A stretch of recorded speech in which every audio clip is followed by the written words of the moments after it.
Memphis, Tennessee, April 3, 1988.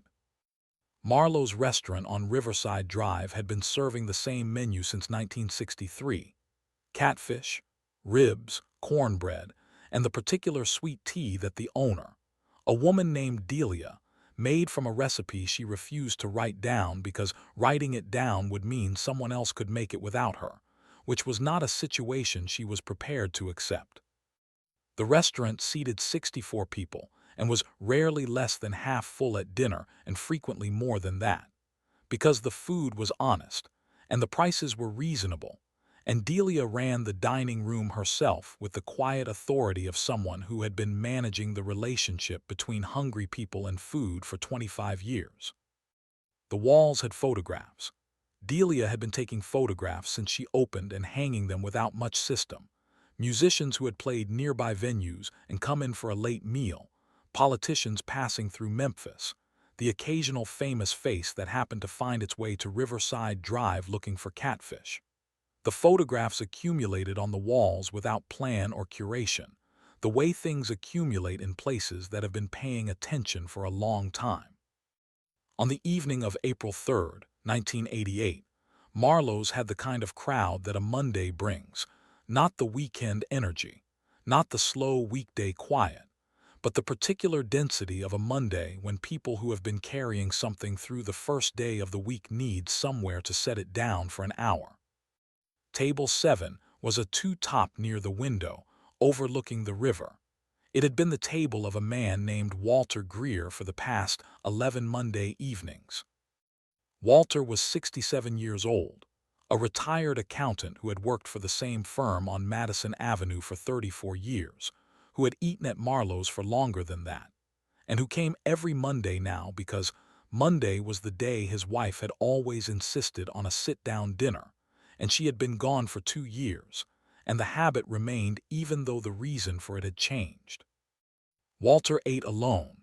He had eaten alone since Dorothy died, not because he couldn't cook, he could cook adequately, but because cooking for one produced a particular species of quiet that he had not yet learned to be comfortable with, whereas eating in a restaurant produced a different kind of quiet, the anonymous quiet of a room with other people in it, which was easier to inhabit. He brought a newspaper and read it between courses with the focused attention of a man who has always been precise about information and has not stopped being precise about it in retirement. He ordered the same things each week: catfish, collard greens, cornbread, sweet tea. He ate methodically and without hurry. He was a quiet, contained man who had spent 34 years working with numbers, which was a discipline that rewarded precision and economy and did not reward excess, and he had become over those years what his work required, which was someone who took up exactly the space he occupied and no more. Delia's staff had learned to give him the window table without being asked, and to refill his sweet tea without being signaled.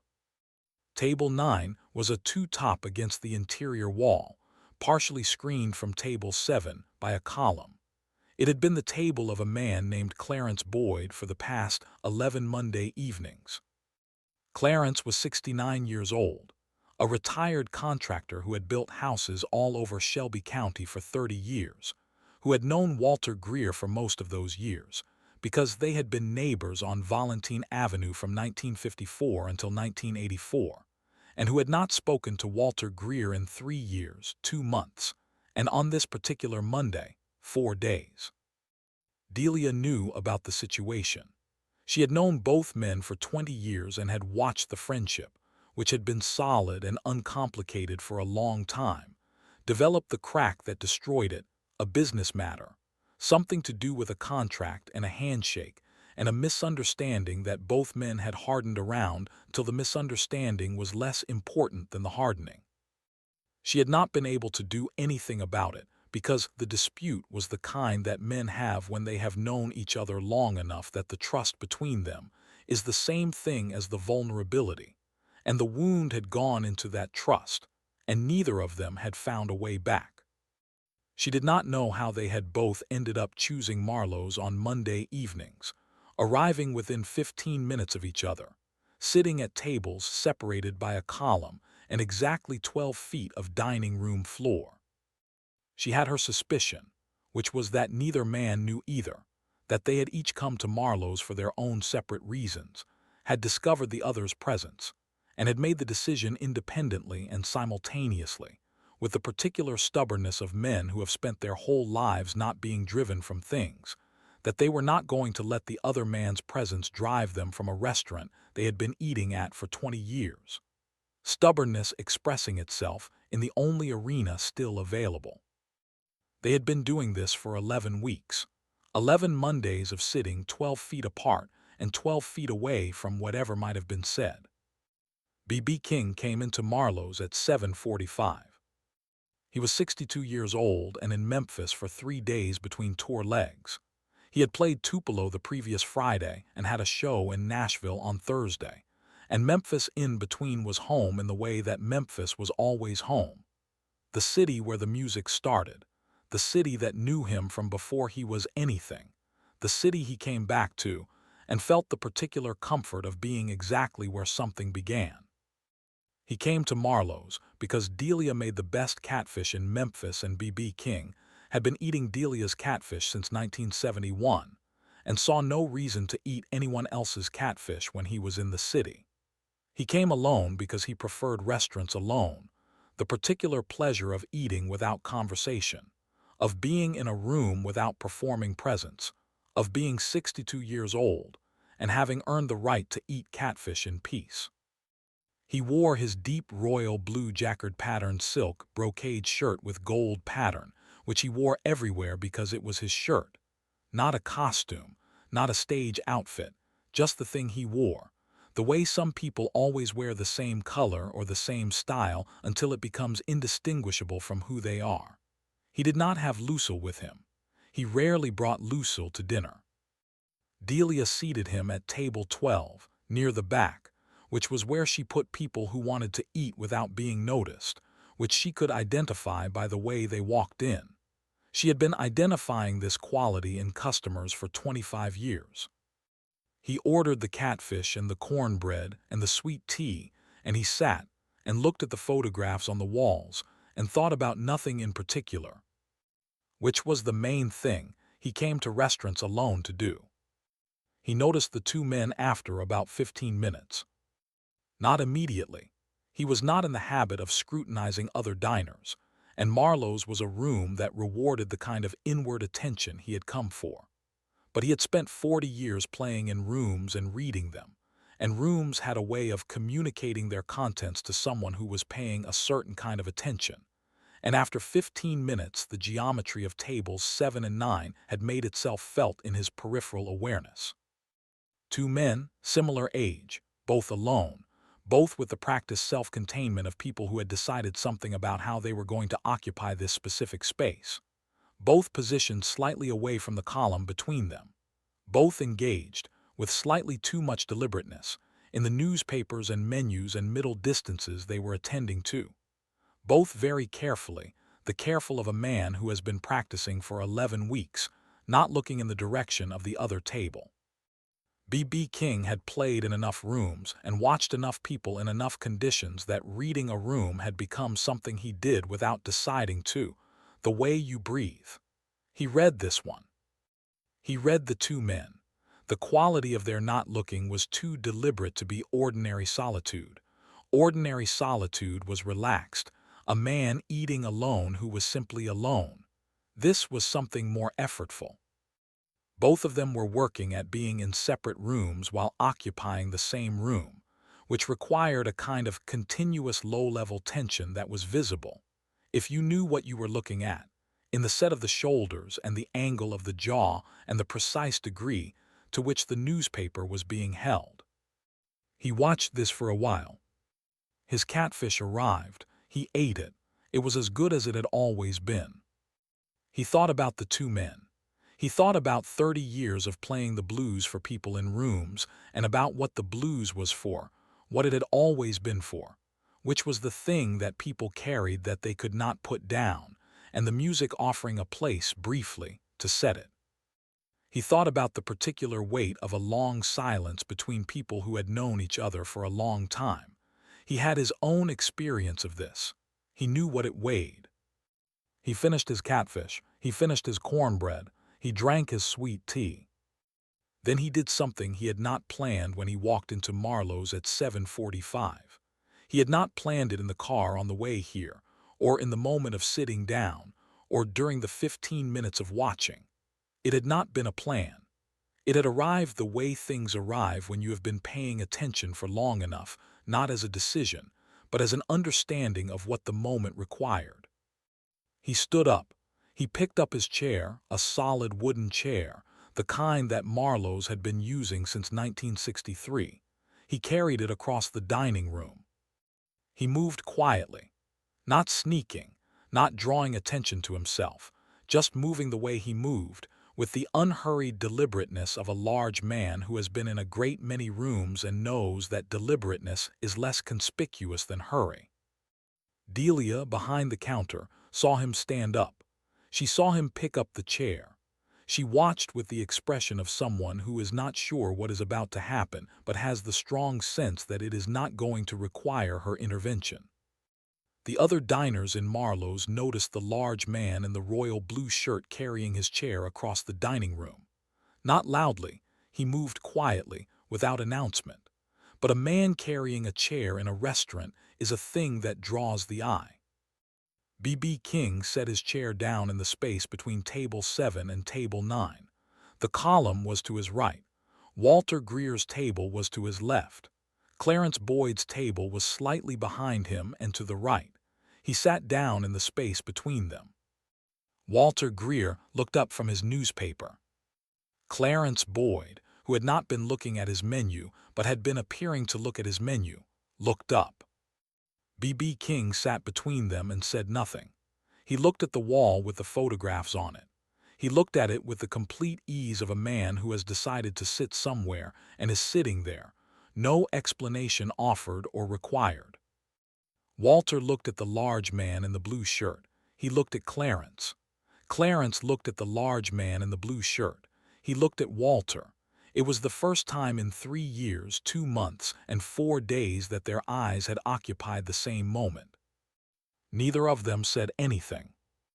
B.B. King did not say anything either. Delia, behind the counter, had recognized B.B. King when he walked in.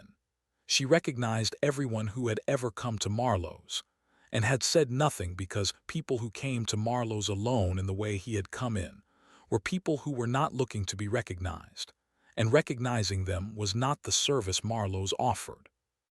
She watched the 3 men now with the expression of someone who has been managing the relationship between people and food for 25 years and has seen things in her dining room that she did not expect. B.B. King sat between the 2 men for a while. The room continued around them, plates delivered, conversations at other tables, Delia refilling glasses. The ordinary business of a Monday evening at Marlowe's. Then B.B. reached into the inner pocket of his blue shirt and took out something, a guitar pick. His custom pick, the one he had been using for years. Thick, slightly rounded on one end, worn smooth at the striking edge with the particular smoothness that comes from thousands of uses. He held it between his thumb and forefinger for a moment. Then he set it on the table in the space between Walter's table and Clarence's table, on the dividing line, in the territory that belonged to neither of them and therefore to both. He did not look at either man when he set it down. He looked at the wall with the photographs. He looked at the river through the window. He looked at the room, which was Marlowe's on a Monday evening in April, which was exactly what it was and nothing more and nothing less. Then he stood up. He picked up his chair. He carried it back across the dining room to table 12, which was where he had started. He sat down. He signaled for his check. He finished his sweet tea. Walter Greer looked at the pick on the table beside him. Clarence Boyd was looking at it too. They looked at it.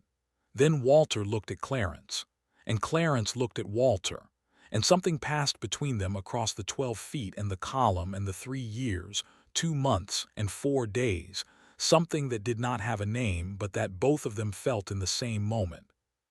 Which was the specific quality of recognition, that comes when two people who have known each other for a very long time look at each other properly for the first time in a long time, and find that what they see is still the person they knew.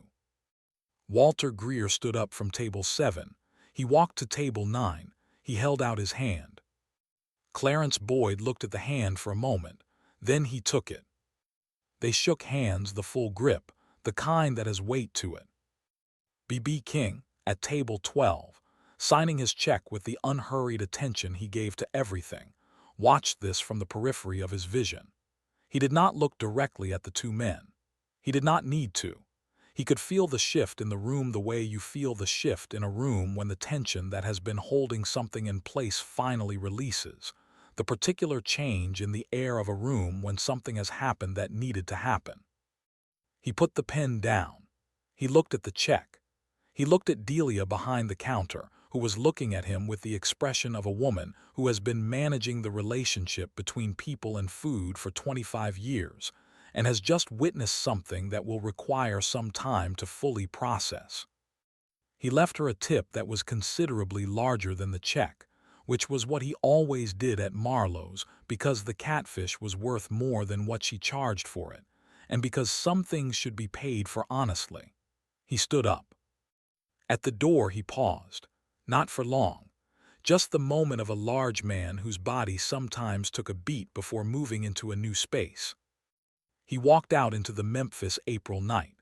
Riverside Drive, the river somewhere in the dark below, the city around him, which had known him since before he was anything and which he had known since before he was anything, the mutual knowledge of a person and a place that had grown up together. He walked to his car. Delia picked up the guitar pick from where he had left it between the two tables. She looked at it. She looked at tables 7 and 9, where two men were now sitting at the same table, talking. She put the pick in her apron pocket. She kept it. Walter Greer and Clarence Boyd left Marlowe's together that evening for the first time in 3 years, 2 months and 4 days. They walked to the parking lot and they stood there for a while and they talked. Not about the thing that had broken between them, not yet, not that night. Just talked. The way men talk who have known each other since 1954 and have not lost the ease of it, even under the weight of 3 years of silence. They came back the following Monday. Both of them. Together this time they arrived together, which neither of them had planned but which had happened anyway because when Walter called Clarence on Sunday to confirm a detail from the conversation in the parking lot, it had seemed natural to say, "Same time tomorrow," and Clarence had said yes. Delia gave them table 7, by the window overlooking the river. She put Walter's usual sweet tea on the table without being asked and a second glass for Clarence, who said he'd have the catfish. She did not mention the large man in the blue shirt. She did not mention the guitar pick, which was still in her apron pocket and which she transferred, that evening after closing, to a small box she kept on the shelf behind the counter where she put things that mattered without knowing yet exactly why they mattered. Walter and Clarence never knew who the large man in the blue shirt was. Neither of them asked Delia. It had not seemed, in the moment, like the kind of thing that required explanation or attribution. Some things arrive and do what they do and leave, and the asking comes later or not at all, and it doesn't change what happened either way. What happened was they came back. They kept coming back. Table 7 every Monday. The river outside the window, the sweet tea, the catfish. The conversation that picked up where it had left off 30 years earlier before the crack, as if the crack had been a detour rather than an ending. If there has ever been something, a piece of music, a moment, a stranger's gesture, that arrived exactly when it was needed and did exactly what was needed without asking anything in return, drop it in the comments. I read every one. And which B.B. King song has done that for you? The blues is life itself. It's everything you feel, everything you've been through. B.B. King.